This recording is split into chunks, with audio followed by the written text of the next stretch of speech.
go. All right. Well, this is going to be another week. And this time we have some big news. Windsurf as well, the personnel been purchased by Google and non-exclusive licenses. And then they're purchased by somebody else. Let's talk about it.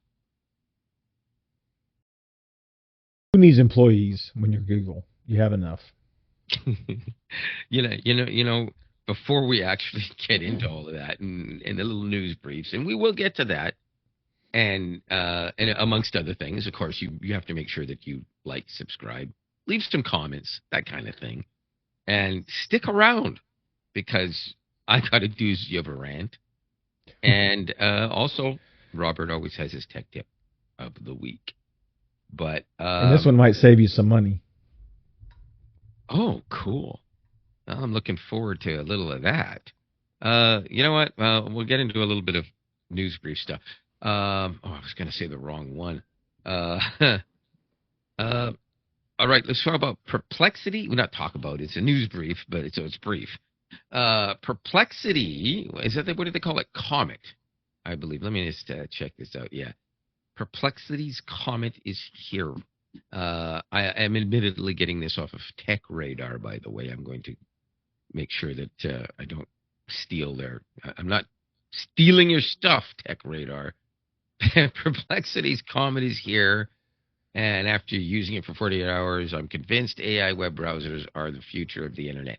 Now I don't have the chance to use it. Obviously, it's using I guess it would be a beta version of it. And I would imagine it's probably going to be similar to something like you get with AI mode, but considering it's almost entirely AI driven, it'd probably be more like actually having Gemini search the web for you with AI mode on. Do you know anything more about it? No, I mean I saw something briefly about it, but I didn't pay a whole lot of attention to it because I don't think it's ready for like the entire browser to be AI. I think that's gonna just be bad. Yeah. Well, here's my take on it, real quick. First of all, competition is good, so I hope it's successful. Sure. Do I think that it's going to destroy Google search? No, Google Gemini is going to destroy Google search. Let's be real. It's still Google's the king, and when they're not the king, they're still going to be the prince. So, I mean, Microsoft tried to take it. They failed miserably. Nobody's been able to do it. So let's just leave it at that. It's not going to happen. But look, everybody had their chance. Google just jumped on it harder in the beginning than everybody else did because they saw the value in it. Yeah. So everybody had their chance. Now they're playing catch up. So more news on the Gemini Wear OS. The Gemini app on the Wear OS app store. It basically shows Gemini. You won't see Assistant anywhere. If you were to install it on a new watch right now, you'd probably get Gemini. But if you already have Assistant, the app's probably going to be Gemini even after the update. So it seems that it's actually a server side. It's apparently more widely rolling out, so it could be any day or still a couple of weeks or more. Nobody knows that's Gemini.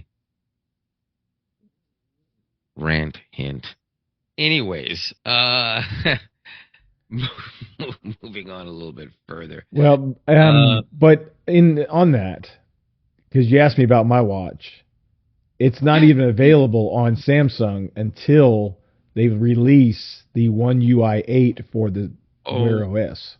Oh, so you're not even going to get it until one. Oh, that's right, because you have to have Android 16. Yes. Right. Yeah. So, and I have no updates on my watch. So. Although that doesn't make a heck of... Oh, no, because the watch itself. Yeah, I forgot. Unlike Google, Samsung will actually make the watch in parity with the phone OS so that it's more seamless. Is that correct? Right. Yes. Okay. Supposedly, yes. We'll see. Okay. Well, there you have it. What other kind of good news? Oh, yes. I think it's good news. A lot of people don't care. You're not going to care yet. It's like saying 8K just came out, and that was a few years back, several years actually, and still very few people have 8K TVs. However, the biggest difference is not a lot of people are ever going to have 8K TVs because they're really overkill for the human eyeball. However, HDMI 2.2 is the real game changer. Yes, 2.1 does a lot, but 2.2 has faster specs than a DisplayPort. And I did confirm that. And it's a bit shocking, but we're talking about something like 80 or 100 gigabytes faster. That's a lot. Like a lot faster. So I really believe that while almost every salesman is still trying to say DisplayPort is it. DisplayPort, you don't go with DisplayPort if you have the option. I said, yeah, but what about when everything is HDMI 2.2? I mean, it's not now, but what about when it is and the peripherals have it? And he said, well, you still prefer DisplayPort. And I said, well, can you explain why? Well, it's just better. No, they can't, because they don't know anything about HDMI 2.2. But here's the reason why I think HDMI 2.2 is the answer and the way to go. Much like USB-C, HDMI 2.2 is still HDMI, so it's still relatively universal. Also, USB-C will be capable of actually being updated to work with HDMI 2.2, much the same as you can have USB-C from your computer to your TV, going from USB-C to HDMI, because the signal works that way. But they can actually do it as if it were HDMI. You'll be able to do that with that. However, doing with DisplayPort is always more difficult. Yes, you can get adapters. Yes, I use one. But you're not going to put the DisplayPort on a regular TV. You're only going to use it on a monitor. And yeah, because TVs don't even have DisplayPorts. I've never seen one. Well, they don't need it, right? At least they didn't. But now the HDMI 2.1 even, most gamers aren't going to need full DisplayPort stuff. Some of them do, but they have like $40,000 worth of gaming equipment and probably using cheat stuff. Oh, speaking of, see, there's some news. I should have brought that up, and I apologize for not. Did you read about I forgot what it's called. Well, the Call of Duty. They've done another big, huge cheat sweep permaban. With Ricochet? No, it's a different one now. It had something to do with AIM, something AIM. Auto Aim or Aim Bot something or whatever. I can't remember what it's called. But apparently they've been around for a long, long time. And they basically just banned however many people are on it. It could be tens of thousands or maybe even hundreds. I did read something that a lot of the cheaters were upset with Activision. But I'm like, you're what? That's like saying you're upset with the bank because I stole your money and you're going to throw me in jail, but I'm upset with you for throwing me. What? That yeah, well, how about all those people? How dare these cops arrest me when I'm stealing cars and rolling old ladies? I mean, you're cheating. Yeah. Get out! Oh Lord, move the wrong way on my chair again. I don't know. We'll see how effective it is. It always seems like there's, it's a cat and mouse game like everything else. I mean, they're going to find a way around it, and then they'll have to find another way to stop it, and then they'll find a way around that, and it just goes back and forth. It's just the way it is. Always.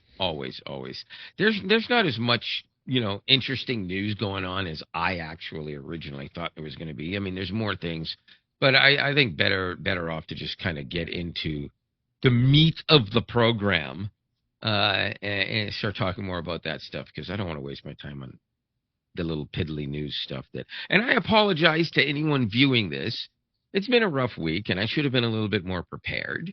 But that said, we do have we're going to talk about the windsurf stuff and Google and what it means for Google, what it means for us as consumers, and not just for people using Google, because the way they did the acquisition, uh, well, we'll get into it. You know what? We'll get into it. It's actually good news for pretty much everybody.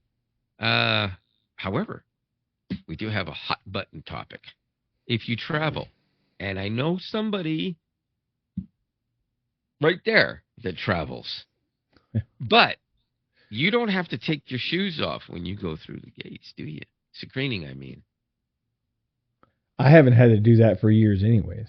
Yeah, because you have the TSA pre-check. yeah, the pre-check thing. However, for those that don't, having to take the shoes off, a twofold reason. Obviously, 9/11 changed everything, but there was that. What was he called? What did they call him? The shoe bomber or something like that? Yeah, I don't know. Yeah. So they basically everybody has to take their shoes off. But it's been a long time, and screening process has become way, way, way more so. They're more people don't just walk through the gates anymore. Um, and this is true in all of North America. So apparently, and because I didn't know, I haven't flown in a long time. It's been 15 or 16 years since I was last on a plane. And I don't remember having to take my shoes off. Maybe I did, maybe I didn't. I don't remember, but probably not, because it was just a domestic flight in Canada. Anything going to the States would have been different, most likely. But that said, or what is that? I think is it true already, or are they still talking about it? My understanding is that's now implemented, is my understanding. Yes. But Right. I don't know. Well, the interesting thing is that Canada is basically, and this is a lot of things that come to do with security, safety, stuff like that. Canada will often follow suit with the U.S. to make things uniform across the board. It's the same thing where if the USDA says cereal is deadly to humans, Canada will likely, follow suit and tell you cornflakes is, no good, at the drop of a hat. That was a really bad example, but you get my point. More importantly, things like if there's an air accident in what do you call the company, the branch that or you know what I mean, that investigates air disasters and gives out the report. Oh, I would have told you had you not asked me. Yeah, I know, right? National Transportation Safety Board, NTSB? NTSB, yes. Right. Anyways, Canada's version of it, if in the States say there's a crash and blah, blah, blah, and they have to change safety measures, recommendations go everywhere, and most countries will follow suit. But Canada pretty much goes along exactly. And the same thing happens if a crash happens in Canada. And even if it's just a Canadian jet domestic and they don't require any assistance from the NTSB, which they do sometimes ask for, and it sometimes is offered. If it's a major crash, especially if it involves an American plane, then the NTSB, jumps on a plane and heads to Canada to investigate or help with the investigation. They do a joint investigation and the reports come out and changes across the board. Anywho, so Canada's doing that too. So if you got to go to the airport and you're flying, you may not have to take your shoes off anymore. Yeah.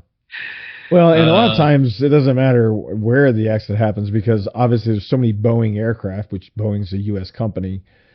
Just like that Air India crash, I've been waiting to see, and they just recently came out with the fact that they after going through all the black box information and telemetry and all that, somebody, whether it's pilot, co-pilot, turned the fuel off.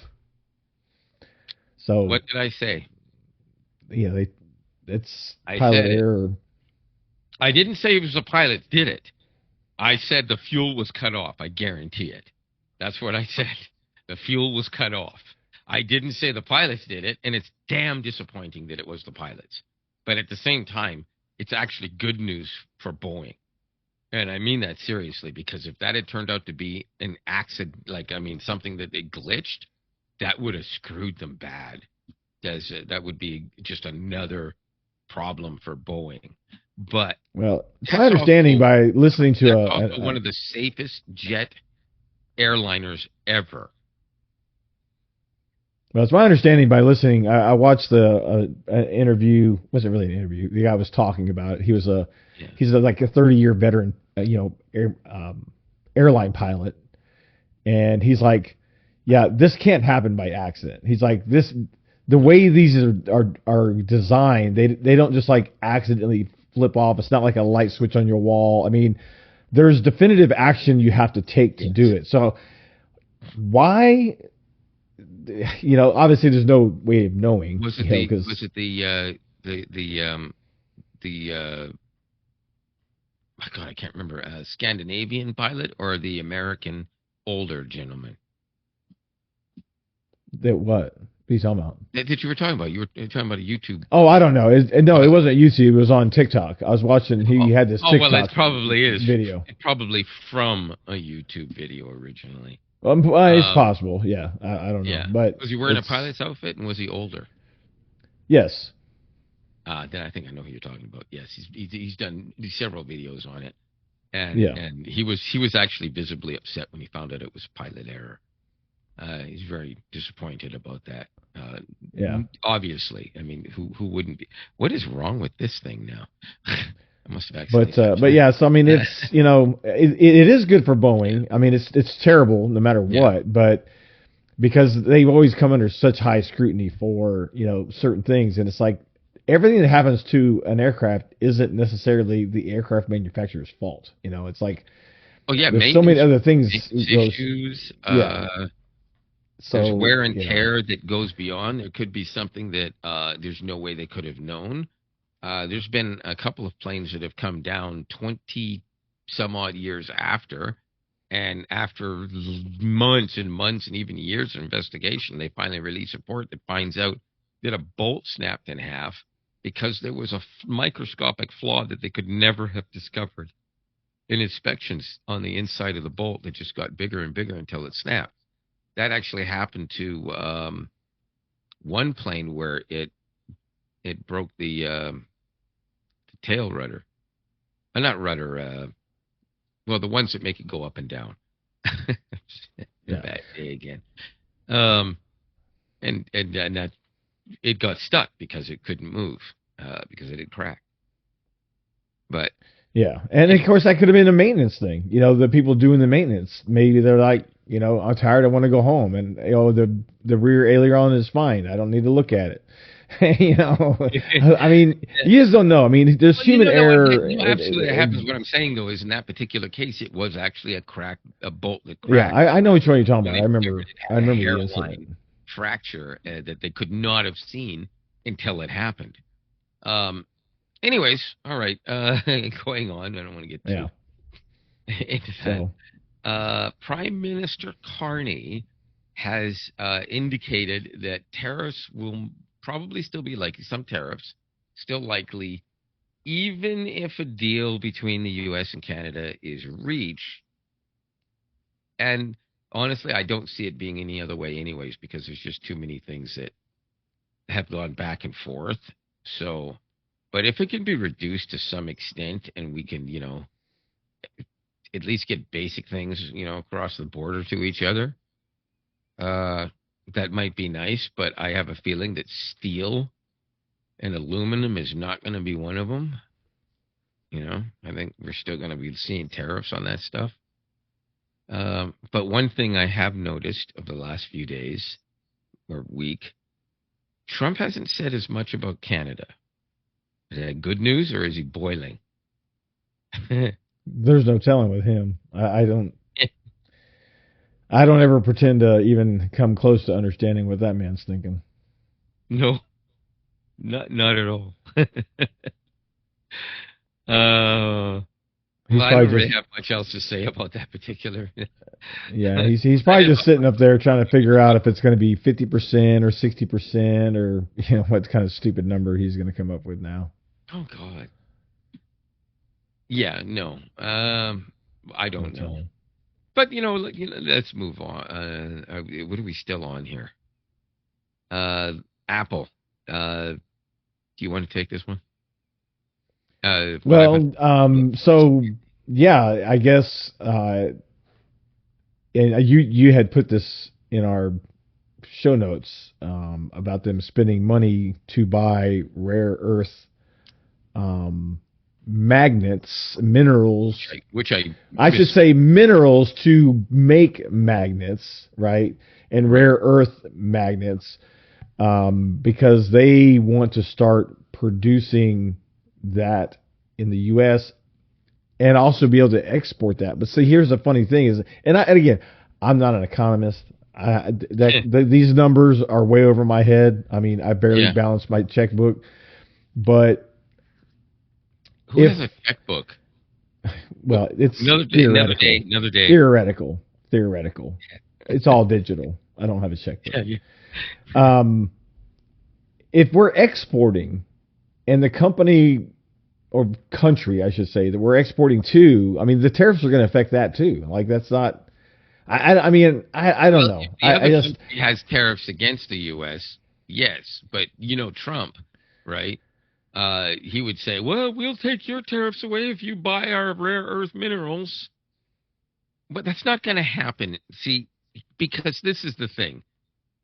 Apple can do that, and they can use it to make that, a couple of teeny weeny little, in the end, 37-cent pieces or $37 pieces in their $1,400 phones, that are, everything else comes from somewhere else and is manufactured and put together somewhere else. But if they were like, okay, we can ship you a bunch of neodymium magnets, and our guys all make, $58,000 a year versus your guys who are making $7 a year. I'm exaggerating slightly. Who do you think they're going to buy from? Because the U.S. can't sell it on the world market price. It works if they do it just for their own companies here. They're never going to be able to put that stuff on the open market. It's not like the rest of the world is suddenly going to raise the prices when, no matter how much rare earth stuff they do there, 98% of it is still going to come from somewhere else in the world. And they're not all going to go, oh, no, we're just going to raise the price. So, because, I mean, the last time we had issues like this, we ended up with chip shortages. Everybody started buying and the prices went up. And then nobody bought when they were available. People stopped buying computers for so long that people started wondering if the computer companies were going to go out of business and it was going to be nothing but phones and watches. Of course, I know, and this is not just Apple. They're actually going in partnership with MP Materials. And MP Materials has an independent facility in Texas. And, of course, they're going to be building another facility or something and, developing this material here for use in what, I don't know. Yeah, and training a bunch of people to be able to do whatever it is they need to do, too. So it's not bad news. It's good news. Sure. And I'm sure that, they can... good paying jobs. I'm sure they could probably use some of this in, like, accessories, maybe. Maybe there's, like, cases or other items they can actually manufacture solely in the United States with these magnets. I mean, I don't know, but... To be clear, it's not just magnets. There are other things that this materials are used for. So there's more than that. All I'm saying is, for the cost of what they need to do this stuff, I don't see them. I mean, will they be able to export some of it? Yeah, absolutely. But a lot of that's probably going to be mostly Canada and maybe some of Europe. But I mean, I can't see them, sending it off to places where they get their own for a tenth the cost. Well, another aspect of this that we totally missed is I read it. I just had forgotten about it, so I didn't put it in the notes. But they're building a recycling facility in Mountain Pass, California, where MP Materials is going to be able to have recycling, so they can take old phones and things like that and extract some of these materials out of old devices, which that's good because I can only imagine how much shit is in landfills from old iPhones and I'm just Androids. curious. Is it not been done already in the U.S.? Well, not I guess I'm to pretty sure how it's they're been done in doing it. Canada for years. Says the recycled rare earth feedstock, including materials from used electronics, post-industrial scrap, and reprocess it for use in Apple products. It says they've been piloting this advanced recycling technology. Yeah, I read that too. But you know, I don't Absolutely. know what that means. But no, but that's all good. It's all good. It's all good. We want more recycled stuff and less stuff going because I mean a lot of the stuff that goes out. If you threw out every cell phone, smartphone, pre-smartphones, dumb phones, all the phones that have been thrown out over the years, if you threw out all of them instead of recycling them, instead of people trading them in, there would be so much harmful crap in the ground right now. Well, I mean, there already is, but you know what I mean? It would be way worse. It's the same thing with TVs. People often just chuck TVs. You know, they'll throw it in the back of the pickup and take it to the dump. Most of these dumps now will not let you pass the first gate. You have to stop and take everything electronic out and put it in a different location. They will not let you dump it with the rest of the stuff because they get fined huge if they get caught trying to do it.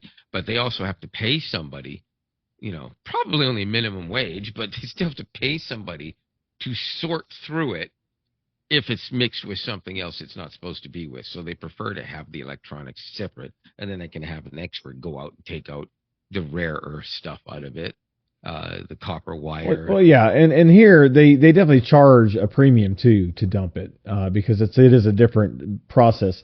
There's actually a recycling company here in Gallatin that I used to use with my previous employer. That they're a electronics recycling company, but they actually employ handicapped / like mentally impaired, maybe autistic, type people where they give them specific tasks like, hey, disassemble this phone. So that they're actually doing like amazing work employing who might be normally unemployable by a regular company, even they probably are not. No, that's a good idea. Yeah. And so we used to send them all this, and they would pick it up for free, which they were the only ones that would do that. But it's because obviously they're taking all this equipment, they're tearing it all down, they're developing a skill set for these individuals. In addition, they're paying them, so they're giving them a fair wage. They're paying them a normal wage, so that's awesome for them. And they're taking all this stuff off the street, but then they're able to then take all that recycled stuff that they've sorted out and sell it or scrap it, melt it, whatever, and get more money coming in. So it's a great thing. Versus that more harmful stuff like mercury and stuff like that can actually be processed. But they won't take TVs. They won't take TVs and stuff like that because they can't get rid of it. Can't get rid of it. It costs them money, and they don't want to bring an expense into where they can't get anything out of it. So that's kind of weird. They don't have a very good system for that over there. Then over here they do. This particular company doesn't take it because they want to generate income from everything they bring in. What I'm saying, and they can't do that from a TV. You can here is what I'm saying. Let me finish. It's because there are companies that pay for all the stuff that comes out of the TV. So stripping it bare of everything they can sell makes it worth it to get the stuff out that have to get rid of from the TV, because it then needs to be taken elsewhere where it can be properly either disposed of or recycled by another company entirely. Yes, other recycling companies do make money on it. I'm saying this specific company decides not to deal with that piece of equipment. So a TV, if I were living there, I'd have to go someplace different to get rid of the TV. Call a different recycling company; they'll come pick it up, but they charge you to come pick it up. Yeah, around here you don't do that. You put the TV on the street; it's gone in 5 minutes. Well, I'm sure my local trash company would do the same, but no, that's a trash company. Just whoever's driving down the street. You Oh, put oh a my chair out God. there with bed bugs visibly crawling on it, and someone will Okay, take. no. That's yeah, maybe in the hood, but that doesn't happen around here. That's I not don't. in the hood. No, I live in a clean, nice neighborhood, but it still happens. You put No. something out there, it's gone. Well, what are we gonna do with this? I don't want to go to the dump. Just put it on the curb. It'll be gone in 5 minutes. Okay, I put it on the curb. All right, how much do you want to bet? It's oh shit, it's already gone. Yeah, that would not happen around here. Really? No, You live in a not funny here. neighborhood, do you? No, it's not a funny day neighborhood. It's just a regular neighborhood. But Yeah. typically in our neighborhoods, we don't throw shit on the curb and expect somebody to come by and pick it up. That's called trash. You live in like some la-di-da gated community. It's not a gated community. I'm just There's nothing la-di-da about it. It's just a regular middle class neighborhood. Yeah. But they don't allow shit on the curb. Do you have a homeowners association? No. The city will come and find you if you just throw shit on the curb. So you can put light up reindeer on your roof every year if you wanted to then. If I wanted to, which I don't, because that's stupid, but...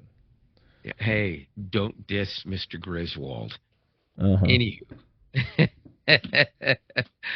Okay. Where were we at with this? Oh, we got past that part of it. What did we? Oh, look at that! I can still see the time. We got plenty of time. All right, you know what? We do have to get into the meat of the subject. So I'll just briefly, or maybe we should leave this for later. What do you think? And it's just a brief. I don't know what you're talking about. Commodore 64. If anybody's how is that the meat of this? I thought you. No, it's not. What did I just say? I said maybe we should get to the meat of it, and then I said, oh wait, now let's just mention this real quick. The Commodore 64 is making a return.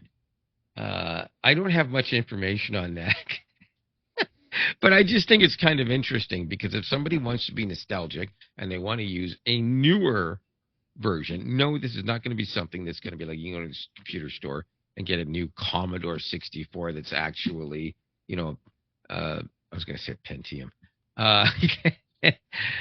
whatever the heck the latest Ryzen chip is or something. It's not going to be that, but it is apparently going to be a modern working system. However, with whatever like Commodore OS. Well, the whole point behind it is one of these gaming systems that has like 500 nostalgic games on it. Well, yeah, but I think it goes a little beyond that.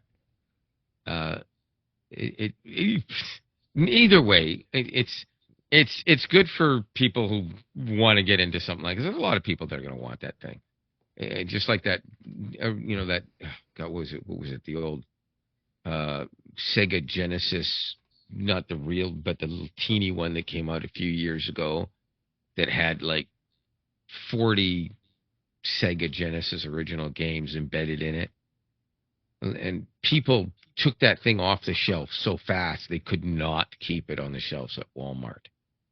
It was ridiculous. Anyways, having said that, yeah, it's got some kind of AMD Atrix. It says claimed to be compatible with 10,000 plus original games, cartridges, and peripherals. So it's not really designed to be like a computer to use as far as like. But if it's a Commodore 64, I imagine they probably allow you to do Commodore 64 stuff. Oh, sure, I'm sure. So, what did they used to advertise? Spreadsheets. You can do spreadsheets and graphs. And they made it look in the commercials like these graphs would magically appear.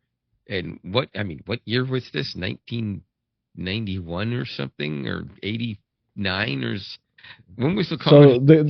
So I don't know. The computer comes with a PSU, of course, power supply unit, HDMI cable, a spiral bound user guide, and a 64 gig USB cassette drive featuring 50 full games, including licensed classics, plus music demos, a quick start guide, and a collection of stickers. Yeah, so it's just like one of these nostalgic game things. Is really, but That's cool. I mean, I guarantee you, they're probably gonna sell out of this thing because people love that shit. Oh no, absolutely they will. Yeah, totally. You mentioned the cassette.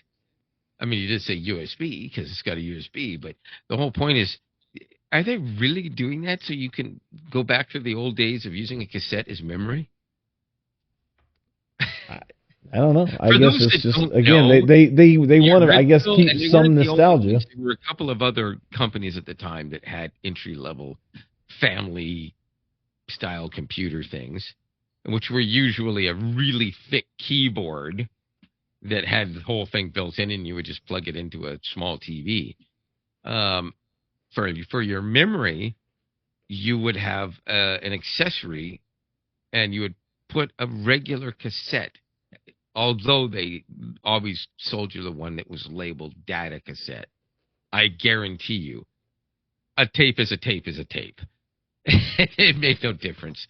You could literally erase your mixtape and use it as your data tape on a Commodore 64 system.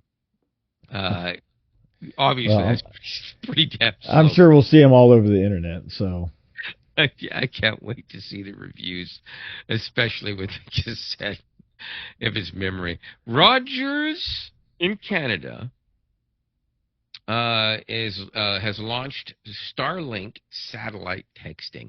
This is not just the emergency. Like if I lose signal right now, I can I can dial emergency 911. Or sorry, text it. Because I got the satellite on my phone. I'm pretty sure anyone in North America that is phone capable can do that now. There might be a few straggler carriers that for some reason haven't implemented it or haven't allowed it, but I'm pretty sure phones like Pixel should be most Samsungs and pretty much all Apple phones. It doesn't matter what carrier you're on. The phone has it.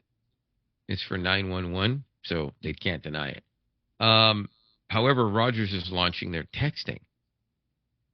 Apparently, it's going to be like $15 a month or something like that if you do the beta, which is free until October. If you don't, apparently it's going to be like $20-something a month. I'd open it, but for some reason when I opened that tab, I froze up. yeah, But somewhere in that neighborhood anyway, so. I guess I don't understand the whole. I mean, if you have cellular coverage, like, maybe I guess in Canada when you're out in the boonies or something, it's no. You have more boony places than we do. I don't understand what the whole point is. Let Why? me give you an example. I mean, you live in an area where you're not going to go anywhere where there's not going to be service, pretty much. Especially if you stick to the highways, even the crappy highways. But why don't you drive through the desert of New Mexico for a while and see how long you go before you lose signal? Drive through Montana and tell me how far you get before you lose signal. Montana's huge. I'm not saying sure. I'd say drive through Montana, not the main highways either. Get off onto the back roads and drive for a while and tell me how long you can go before you lose signal. And then come to Canada and do the same thing in Saskatchewan. Oh, yeah, absolutely. Yeah, but you're not going to be carrying on text conversations when you're out in the middle of BFE somewhere. I mean, that's not because that's why the hell not? Yeah, I don't see that happening. Why not? I don't understand that. You're on a boat. You can't get a cell signal in the middle of the ocean, but you can text. I don't want to talk to anybody on a boat. I'm on a boat because I want to. A cruise ship, for God's sake! You just got rescued out of the water. Oh, I'm rescued. Give me a minute. I gotta text my wife. Give me a break. Right. I'm okay, honey. I'll be home in September. Yeah. I'm on a steamer. Okay. I don't think it's as relevant as people think it's going to be. I think it's or relevant as used. for people who need it to be relevant, not for people who don't. I'm sure there's some people out there. I'm always in places when I go out of the city where I went hiking a couple of times last year and the year before in places where I did lose signal. You can bet your ass when I got tired, because this is before I realized I was having a lung problem, by the way. And this was my first clue that there was an issue, except I thought it was just because I was out of shape. So I didn't really think much of it. If I'd gone to the doctor then, I probably could have avoided it. But anyways, I climbed down a rock, which was easier to climb down than get up. But I was so unbelievably blown up, um, and I was in the middle, and no one would have heard me. I would have fallen into this thing, and I would have died. That would have been it. No one would have come by there. So just imagine. And people say, "Oh, you still wouldn't get the satellite signal because you're all these rocks around." Well, yes and no, but there's also a valley off to my west, or was it west, northwest. So there was still area where I would be able to pick up a satellite. I guarantee I would have been able to get a satellite signal. Lying at the bottom with a broken hip. So, yeah, I Well, 100% agree. see, And Verizon has that, and they don't charge it's already anything. saved more than one life. You know that, right? They don't charge anything. Who doesn't? Verizon already has that, and it's free. Of course they don't, because Rogers is. I almost went the wrong way there. I wasn't saying that it was a good idea that they were charging it. They shouldn't be charging it. But here's the thing: this whatever deal they came up with, it's with Starlink. I thought Starlink wasn't like operating in Canada right now. No, they didn't get booted completely out, and they can't get booted out of the entire country. It was a deal that they had with Ontario specifically Oh, to offer internet services to rural. They can't. Ontario has nothing to do with whether anybody can get a signal here. They can still sell services to independent people. They just not going to get free money from the Ontario government. no, I thought it was a Canadian-wide thing. No, absolutely not. And even if it was, they still couldn't stop it. That would be impossible. They So, could shoot him down. nonetheless, there also are some other little tidbits of information flying around that Canada's experimenting with the idea of putting up our own satellite system, which would be a bold maneuver. Canada's been in the aerospace game since the 50s, and seriously involved in NASA undertakings since the 60s. The moon landings, the Gemini program, the Space Shuttle Canadarm. Anybody? Many of the top minds came from here. But that said, we have never actually put anything in space ourselves. First time for everything, right? I guess we'll see. All right. So with that, we should talk about our main subject. What y'all came here for? It's all about Google. Google's decided, much like they did before they started the Pixel program, to when they purchased HTC. No, they didn't. They purchased some. Well, at that time it was exclusive licensing. They bought a bunch of their not copyright. What's the word I'm looking for? Like copyright, but I don't know what you're thinking. you know, for hardware. Trademark?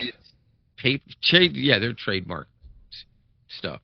Yeah. Anyways, not trademark. That's not even the right word. You know what I'm talking about. Okay, I invented a mouse. So what do? I don't want anybody to steal it. My design. You trademark it. Now, a trademark would be that. That's a trademark. That. Ooh, you can't even see it. That would be a copyright if that was my, specific. Anyways, having said that, bottom line is they purchased that stuff, and they actually, part of the deal was they took a whole bunch of HTC guys, and voila, we end up with Pixel. And if anybody thinks that the Pixel's not been successful, they have sold more every single time, with the exception of the Pixel 5. So the numbers go up and up and up and up every time. They're not Samsung levels and iPhone levels, obviously, but they are in the millions upon millions at this point. So that's good. Anywho, this time they decided to buy Windsurf. Again, the non-exclusive licensing and a bunch of personnel as part of the deal, which basically means this is an AI startup, by the way. So there's a bunch of stuff they're going to be able to implement in AI, but the non-exclusive licensing part is what I like, because it basically means that Windsurf can go on and still license to anyone they want to, which means competition is everywhere with it. Everyone gets to improve with it, and Google doesn't get sued over it or blocked from it. It's not necessarily great news for what do you call it? OpenAI, because they had a $300 billion deal that fell through expired actually, which is how Google jumped in and stole it. And then Cognition came in and purchased Windsurf. So they have now the licenses. But again, Google has the rights to those non-exclusive licenses. So it makes me wonder, were all three of them talking to each other in the first place? They might have been. It was they could get, $250 million or whatever it is from Google, and then Cognition will come in and give them however many billions or whatever, and they'll get more money than they would have from OpenAI, which of course wanted exclusive rights, which would have given them everything outright. So Windsurf ends up getting a lot more. Their CEO goes to Google. A lot of their top minds go to Google, and almost everyone else gets to stay employed, but under the Cognition window, which is apparently bigger than Windsurf. Yeah, apparently they lost their entire research team and all the founders to Google.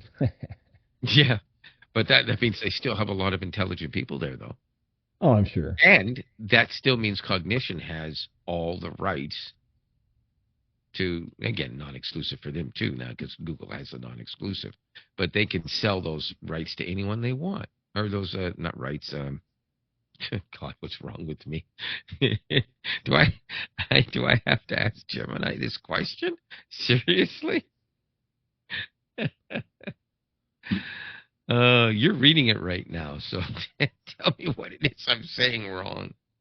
No, I'm just reading. Actually, I'm reading on Windsurf's website on the 14th. Licensing, non-exclusive licensing. Sorry. Yeah, he was just like making this big letter to his current staff and saying, hey, thanks for sticking with me and blah blah blah. I was just kind of see if there's anything specific in here. Yeah, I mean nothing that you haven't really already touched on.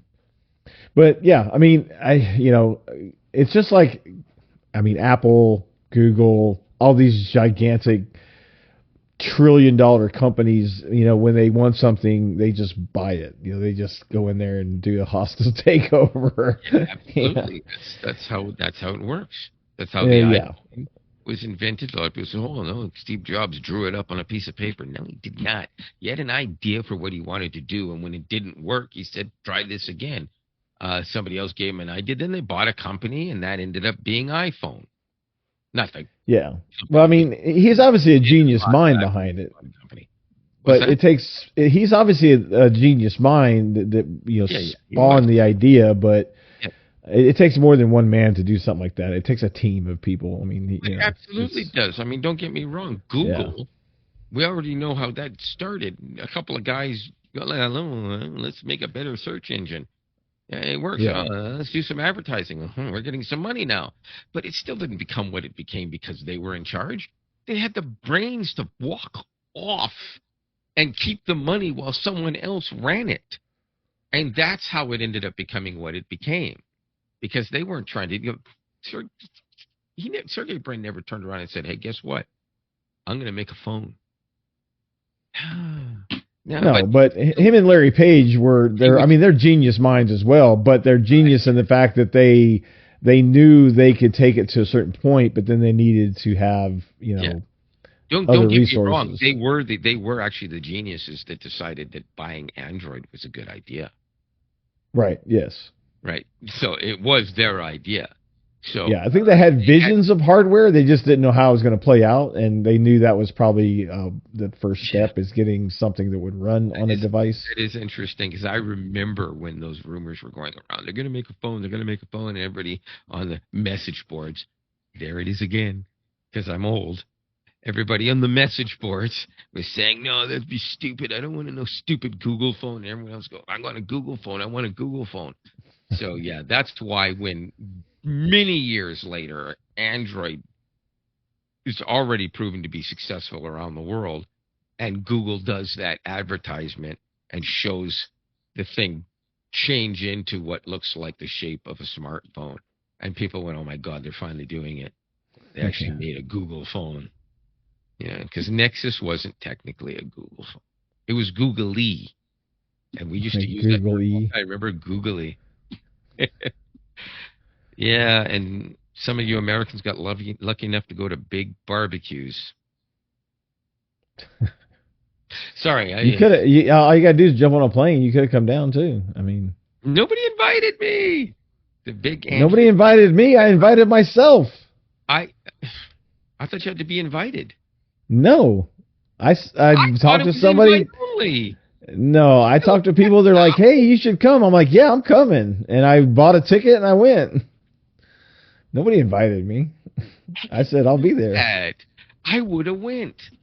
Oh my God! You know what? I feel that it should come back, but I think it should be a Canadian thing. So all you mofos, Well, why don't you spearhead that? And I would it can like be. no idea how. You ask Gemini or Chat GPT. I'm sure he can tell you. You know what? If I can find enough people, maybe I can actually get some people interested. I have a big Android barbecue right here in the six. And by the way, if anybody's watching this and wonders why we call it the six, or Drake calls it the six, because the original area code is 4-1. 6? There you go. The six. That makes no sense. It makes perfect sense. It's stupid, but it makes perfect sense. So, It having is said stupid.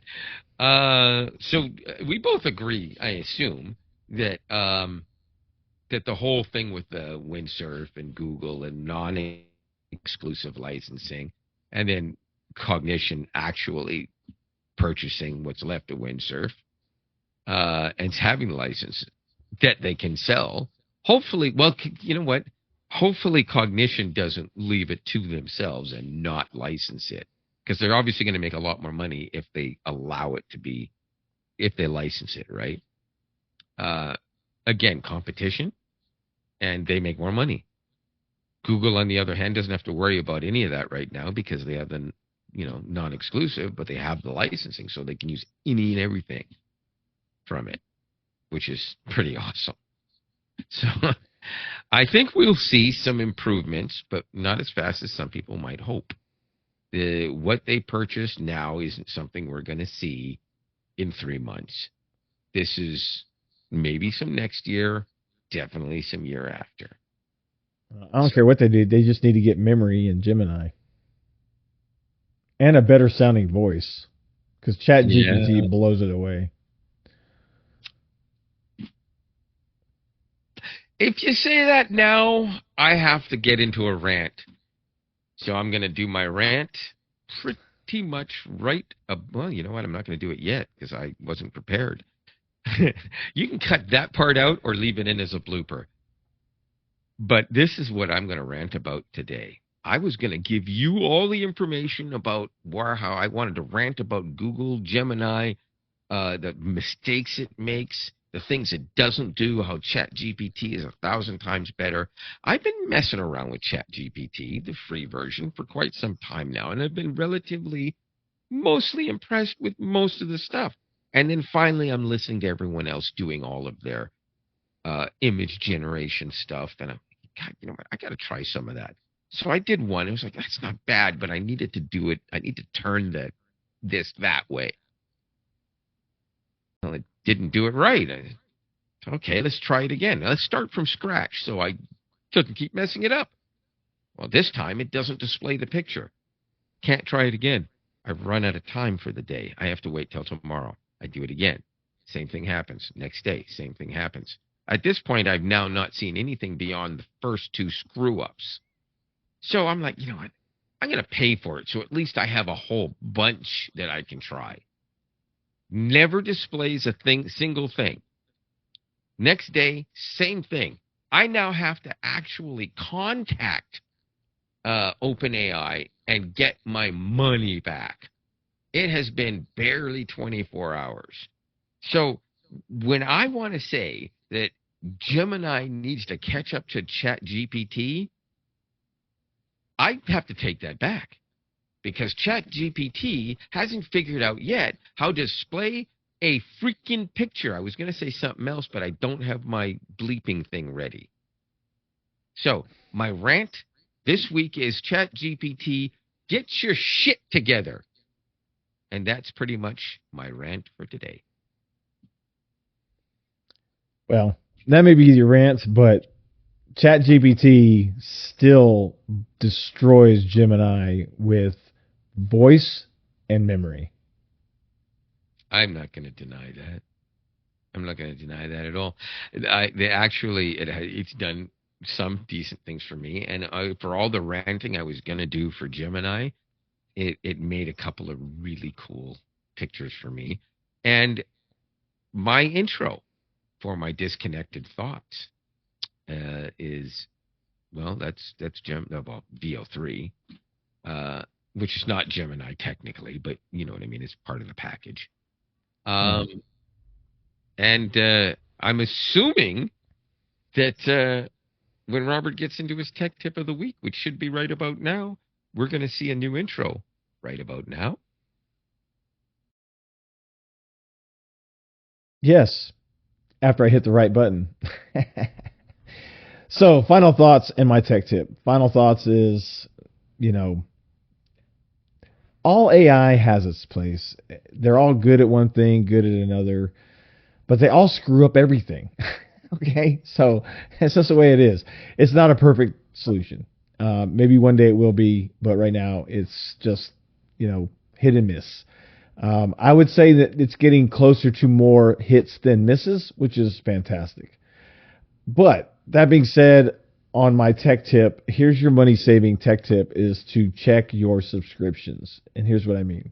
So, all this business with tariffs and all this bullshit with this company, that company, this country, it's created a situation where, like, literally every subscription I have, whether it be with my Office 365 that has gone up $30 a year, or whether it be with my Nest Aware, which is what all of my Google Nest cameras have their video recording capabilities, event tracking and recording, all of that's through Nest Aware. Well, I got an email today that said that they're increasing from $150 a year to $200 a year because of, market conditions with, some bullshit excuse. And whether it's actually causing the problem or not, all these tariffs have people just like running like scared because they don't know what's happening, because they got this dude in the office that literally is just will fire off his pen with some new executive order that they don't know what's going to happen. But it has caused situations to be where companies that they're doing business with are raising costs to them, so they have to raise costs to the consumer, i.e. me. Well, today I canceled my Nest Aware subscription. Yes, I'm going to lose my 60-day of recording. Yes, I'm going to lose some of the facial recognition. I still get to watch my cameras live. That doesn't change. I still get notified for certain events. That doesn't change. But a lot of the stuff that I did use, a lot of stuff that I did have access to, I didn't use. So, you know what? Check your subscriptions, because more than likely you're getting increases across the board. My Netflix went up. Everything has gone up. Everything. YouTube TV went up. Everything. Check your subscriptions. cancel what you don't need. Evaluate it. Do you use all the features, or do you use part of it? Is it worth paying the cost, or can you downgrade? Maybe you can downgrade to a lower subscription, which I could have done with Nest Aware, but you know what? I said forget it. I'm not paying for any of it because I'm tired of getting, nickel and dimed or dollared at this point. There's no nickel and dimes. It's all getting dollared. So that's my tech tip.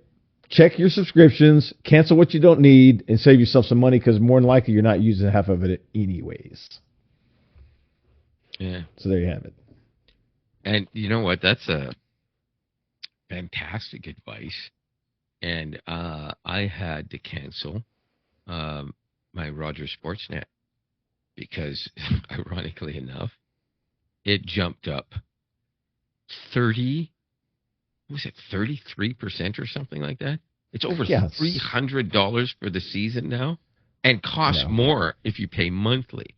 So while I was paying, I think it was close to $34, it would be almost $45 a month for me now after tax to watch like 5 hockey games a month, because I can't watch all of them. Some of them are on too late. I got to work in the morning, and some of them I'm busy. I'm not home. Right. So I'm going to pay $45 a month. Come on. Really? Yeah. See, that's the whole point. Yeah. And so the few games I would get to watch would be the ones where they lose 19-0 or something. And I don't know, like how it is in Canada, but I know that, everyone in the U.S., they're fearing, recession and or inflation. So I'm sure that has a lot to do with it, but I don't know. I just think it's ridiculous. And, stuff has gone up. So it's not like, sometimes we're going to have to increase $5 a month. It's like, okay. But when you go up, well, one of the cases was cost me like $20 more a month. I'm like, what? That's ridiculous, man. That's insane. That's hard. $50 a year is what? My what cost is $50 for that would be a year? almost I think 15 or 17 extra dollars after tax a month over what it was. I'm not doing it. But keep in mind, the Nest Aware subscription started at $99 or $95, something like that, and now it's up to $200. So since I've had it to now, it's increased 100%. And I'm just not willing to pay $200 a year. I'm not sure. If I were to buy Nest cameras right now, can I use them without a subscription at all? Yes, 100%. And that's why I canceled. So you can still watch. I would see them on my TV. Yes. My Google TV. And you can pull up your Google Home app on your phone when you're at work and watch your cameras all you want. So all that's still recording. Recording is not happening. No, you can't record. Yeah, except, here's the except. If you have a battery powered, like their outdoor camera, like I have two. I have one in the garage and one in the backyard. This battery powered. That'll store up to 3 hours of video because it's on a battery. So they assume okay, if the internet goes out, you still want to be able to have some recording. So you get to the 3 hours. Same thing with the Nest doorbell. They give you 3 hours. Yeah. You see, now this thing is, I'd like to see one of these smart systems, camera systems, security systems, actually allow you to actually use DVR in your house. I think it's... You'd have to run wires for that. That's not... No, you don't. No. How are you going to get the signal? DVR. It could just be something on your computer. I mean, why would you have to run wires everywhere? Well, that's not a DVR. What are you talking about? There's virtual DVRs. Computers have used virtual DVRs for decades. I used one before it was popular. You have to. How are you going to send the video signal from your camera to your virtual DVR? How are you going to get that signal there? How does it get to your phone? Through their web server. So why can't it go through, even with your web server? Why can't it go through your computer? I mean, you could see it on the computer, right? Well, I suppose they could maybe say, you can record this to your computer, but then you got to leave your cameras running and your computer running all the time because it's still going through their web server. That's how you get the video signal to your phone or your computer. It's not a direct connection. So you're saying the cameras don't run all the time? No, the cameras do. Yeah. But if you're viewing them on your computer and you want your computer to record your camera, you've got to leave that feed up. It's not just going to do it automatically. Uh, That's why they have the service where they do the recording on the web server, and then you can review those recordings. uh, There's no way to there's no way to get the video signal, at least that I know of, to your computer directly, a direct connection without no, having it's some not form of saying, I'm not wire. saying they should just suddenly magically allow you to do it. I'm saying somebody should come along and give you a smart system, but that allows you to save everything locally without charging you massive monthly fees. Because it's you purchase the bloody cameras, you put them in your house, you should be able to save the videos. So somebody steals your freaking car while you're at work and you didn't take the car for whatever reason, or you have a second car, you come home and you're like, oh, I got no goddamn video of it because I'm not paying for the subscription because they're overcharging. But now you have nothing. Maybe you had your Yeah, battery operated one, but they stole it 1 minute after the battery died. I'm sure there might be a way to develop something like that, but that's why some cameras have SD cards, because you would have to record to the SD card, and or they have internal memory like these Nest cameras that will give you 3 hours of recording. So it's obviously I'm sure it's possible. The technology might be there for someone to make something, but the cost of doing that, no one's probably going to buy it. Like, I would not spend $500 for a box when I could just spend it on a subscription and have somebody else manage it. Just wouldn't, to me, it would be cost effective. Eh, well, it is what it is. It is That's what it it. is. That's it. Live in a house where I've had a house for a long time with no cameras, so I'll take what it is. It's not a huge deal, and like I say, I got 3 cameras that'll give me 3 hours worth of video. That's fine. I still pay for my MyQ subscription, so I have 1, 2, 3 MyQ cameras that record that I can. Some of them are in the similar areas to my Nest cameras, well, I so totally forgot about this MyQ thing. yeah. Um, Briefly, if I wanted to just suddenly decide, okay, I'm going to buy a couple of cameras, is MyQ a good way to go? I love the MyQ stuff. It's not.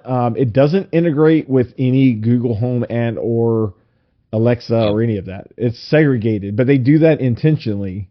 So, for example, like MyQ stuff opens and closes my garage door and locks my interior door. oh no, that's So, great. You're great for that. I would agree with that. yeah, I was just talking about cameras specifically. yeah. No, it's their ecosystem is within itself. It doesn't Yeah. integrate. You can use. Well, let me take that back. You can use IFTT. The if Oh, then this yeah, that. I've done that before, and that's a nightmare now. Yeah, but you can use stuff It was like that ugly when to it was create a connection, but it does not have a native capability to connect into right. Google Home and or Alexa or HomeKit or any of that. If then that. IFTTT. Uh, It actually functions pretty well, when if you set it up right. But I do have a question then. If I wanted to get a doorbell, smart doorbell, which company would you recommend, knowing that I want to be able to look at the camera on my Google TV? Nest, Really? only because you're so integrated with the Google ecosystem already. Yeah, but don't Maybe Ring, but Ring is Alexa. I think Amazon bought Ring. Did they not? you may be correct, but I thought they still worked with Google. No, I'm sure it does. Yeah, I mean, I'm sure it does. Yeah. But I don't know how integrated it is where you could watch it. Like, for example, I can take my Google streamer, which I know you have one, and there's a button you can hit on the remote, and it'll show all your cameras on the right hand side because it's all integrated. I would love to be able to figure that one out, but I don't have any cameras that Right, but I'm saying that you can do that. all lights. Like I can show all my whole camera list on the right side of my Google streamer by hitting a button on my remote, Right. You can't. I don't think you'd be able to do that with a non Google camera because it's integrated into their whole ecosystem. I could I be do wrong. I do believe they do, but it's not with every single one. It has to be ones that fully work with Google. Yeah, If they I say don't they know. work with Google, then it will, because you have to be able to install it within Google Home and it'll show it. But it's probably a limited number of companies that will work with in the first place. Yeah, And you may be right. Ring may not be one of them. I'm not sure. But yeah, there are a and I number of products that work with Alexa and Google, and those sure. kinds of products do show up in Google Home. Well, Uh, I mean, I'm happy with my Q cameras. They look good. They function well. I've had zero issues. I'm happy with my Google cameras. It's just the subscription side of things that pisses me off. yeah, But the cameras themselves work fantastic. I've had zero issues out of any of my Google cameras, and they've been outside for years, cold, hot, whatever, no problems whatsoever. yeah. And again, with the integration, considering you're not wanting to necessarily do all the recording, I would definitely go with Google camera. So Really? I don't um, understand why. maybe you could use a Google camera for your. Maybe I could use Oh, a Google it camera. is an hour and 11 minutes. So maybe it's Maybe that's the thing. Maybe that's the hint. Maybe we could even edit out no, no. I'm leaving the big fat square, circle with a X marks the spot. That's what I see. Okay, X marks the spot. All right, you know what? You can't see me, but I am Lionel from Toronto, and of course, I don't know why we didn't say this at the beginning, but I'm gonna say ciao now and leave the goodbyes and the outro to Robert. Yeah. Well, I'm Robert from Nashville, and this is the pairing mode. We'll see you next week. Peace.